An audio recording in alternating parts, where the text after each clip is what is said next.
ശബരിമല മണ്ഡലകാലത്തോടനുബന്ധിച്ച് തമിഴ്നാട്ടിൽ നിന്നെത്തുന്ന തീർത്ഥാടകർക്ക് ആവശ്യമായ സൗകര്യങ്ങൾ ഒരുക്കുന്നതിന് ഇടുക്കി തേനി അന്തർ സംസ്ഥാന യോഗം ചേർന്നു.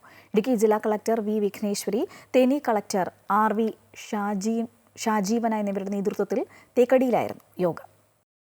മുൻവർഷങ്ങളിലേതുപോലെ ഇക്കൊല്ലവും ശബരിമല തീർത്ഥാടനത്തിനെത്തുന്ന ഭക്തജനങ്ങളുടെ സുരക്ഷയ്ക്കുള്ള പ്രവർത്തനങ്ങൾ കേരള തമിഴ്നാട് സർക്കാരുകളുടെ സംയുക്ത ആഭിമുഖ്യത്തിൽ നടപ്പാക്കുമെന്ന് കളക്ടർമാർ അറിയിച്ചു. തമിഴ്നാട് സർക്കാരിന്റെ ഭാഗത്തുനിന്ന് പുല്ലുമേട് പ്രദേശത്ത് പോലീസ് ഉദ്യോഗസ്ഥരെ പ്രത്യേകം നിയോഗിക്കും. കൂടാതെ മെഡിക്കൽ സംഘത്തെയും പ്രധാന പോയിന്റുകളിൽ ആംബുലൻസുകളും സജ്ജീകരിക്കുമെന്നും തേനി കളക്ടർ അറിയിച്ചു. ഹരിതചട്ടമനുസരിച്ചുള്ള തീർത്ഥാടനം പ്രോത്സാഹിപ്പിക്കും. കളക്ടറേറ്റിലും താലൂക്കുകളിലും കൺട്രോൾ റൂമുകൾ സജ്ജീകരിച്ചു കഴിഞ്ഞു. എല്ലാ വകുപ്പുകളിലും ഇത്തരത്തിൽ കൺട്രോൾ റൂമുകൾ എത്രയും വേഗം ആരംഭിക്കണമെന്നും ഇടുക്കി കളക്ടർ നിർദ്ദേശിച്ചു.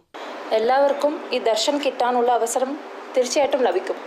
ഇത് ഒരു കോമ്പറ്റീഷൻ പോലെ കാണാതെ, ഒരു റേസ് പോലെ കാണാതെ എല്ലാവരും പീസ്ഫുള്ളായിട്ട് ദർശനത്തിന് വേണ്ടിയുള്ള കാര്യങ്ങൾ ചെയ്യണമെന്നുള്ള ഒരു അഭ്യർത്ഥന മാത്രമാണ്. ഈ വർഷം തിരക്ക് കൂടുന്ന സാഹചര്യത്തിൽ ആവശ്യമെങ്കിൽ മാത്രം ബൈറൂട്ട് സംവിധാനം ഏർപ്പെടുത്തുമെന്നും കളക്ടർ അറിയിച്ചു. മണ്ഡലകാലത്തോടനുബന്ധിച്ച് വിവിധ വകുപ്പുകളുടെയും പഞ്ചായത്തുകളുടെയും നേതൃത്വത്തിൽ ഇതുവരെ നടത്തിയ പ്രവർത്തനങ്ങൾ യോഗത്തിൽ വിലയിരുത്തി. മോട്ടോർ വാഹന വകുപ്പിന്റെയും എക്സൈസ് വകുപ്പിന്റെയും സ്ക്വാഡുകളുടെ പരിശോധന കർശനമാക്കും. ഇടുക്കി ജില്ലാ പോലീസ് മേധാവി വിഷ്ണു പ്രദീപ്, തേനി SP ശിവപ്രസാദ്, വിവിധ വകുപ്പുകളിലെ ഉദ്യോഗസ്ഥർ തുടങ്ങിയവർ യോഗത്തിൽ പങ്കെടുത്തു.